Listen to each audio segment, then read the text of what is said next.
Hey everybody, welcome back to Quali-Tea time. So, we actually don't have much in the way of news today, it seems. Legion came out, so Buzz has been consumed by it. I'm busy doing stuff. There isn't honestly much interesting stuff to talk about this week, so let's just drop straight into the schedule. On Thursday, as we've now concluded Midnight Stories for the time being, we'll be hitting up some Midnight Watch, where I play Overwatch in search of some goddamn Bastion cosmetics. On Friday, we have an episode of XCOM 2, where we get a new Spark.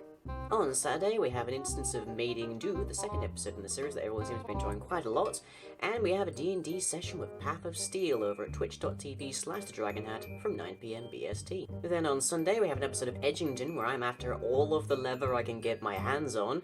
On Tuesday, we have an episode of Undermine, where we start building a potion shop in Ravine Town, and we also have the first, in quite a few most likely, development streams for Spring Realms, because we are currently trying to convert Yogdorf's Live to 1.8, so instead we're going to be doing some Spring Realms, which we'll all enjoy a lot more. Lastly, on Wednesday we have another episode of XCOM 2, where XCOM comes directly under attack. And then, moving on to the questions segment. So, as always, these questions are drawn from the comment section of the preceding video, so if you have anything you want to ask me, try asking it there. Our first question of the day comes from AI13. Is there a god lying, and what is their opinion of the witch? Well, the witch has already encountered a god lying, as it were, because they had to fight yokai lying Shisai a while back, whilst they were in full god mode.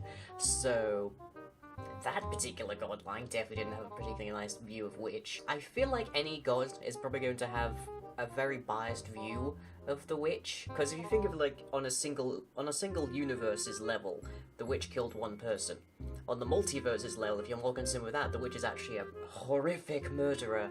But if you're on like the full multiversal scale, if you're not just someone considering, oh hey, you've killed this many people, right?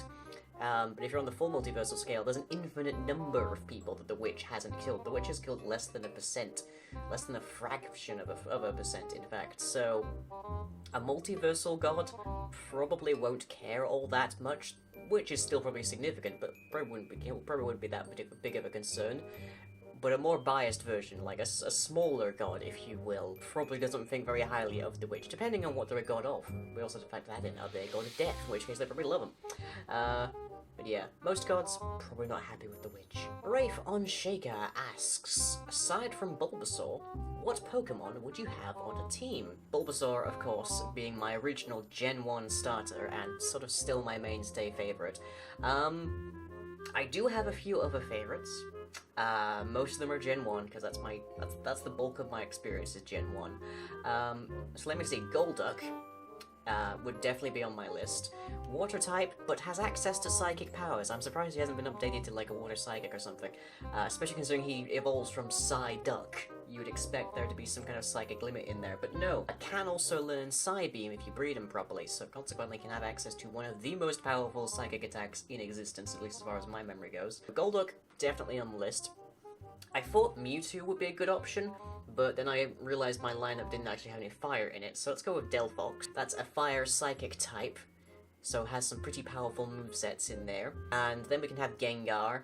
Gengar is a nice cuddly ghosty thing, and it evolves from Haunter, who is like my favorite ghost as well. A ghost poison type is Gengar, so that's another couple of types in the list, and also it's, generally speaking, if you're finding a psychic or a ghost type, especially a ghost type, you want to have the opposite. So, having both a psychic and a ghost, who are both dual type as well, gives me a bit of versatility in this mix. Then that gets me to, I think, the last two selections I can have. So, Dragonite is nice. I like the look of Dragonite.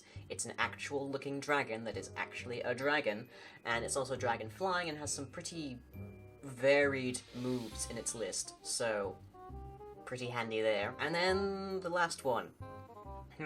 This one probably ends up, in practice, this one will probably end up getting rotated out a lot, but I'm gonna say Kabutops, because my favorite, my favorite fossil Pokemon by far, and definitely doesn't get enough love, is Kabutops. And a rock water type, so how many Pokemon can you find that are their own antithesis? Last question for the day, will there be a fuzz in Mating Do, asks Marvelous Holt.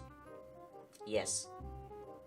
And that's it for today, so hope you've all enjoyed, and I'll of course catch you next week for the next vlog, next time.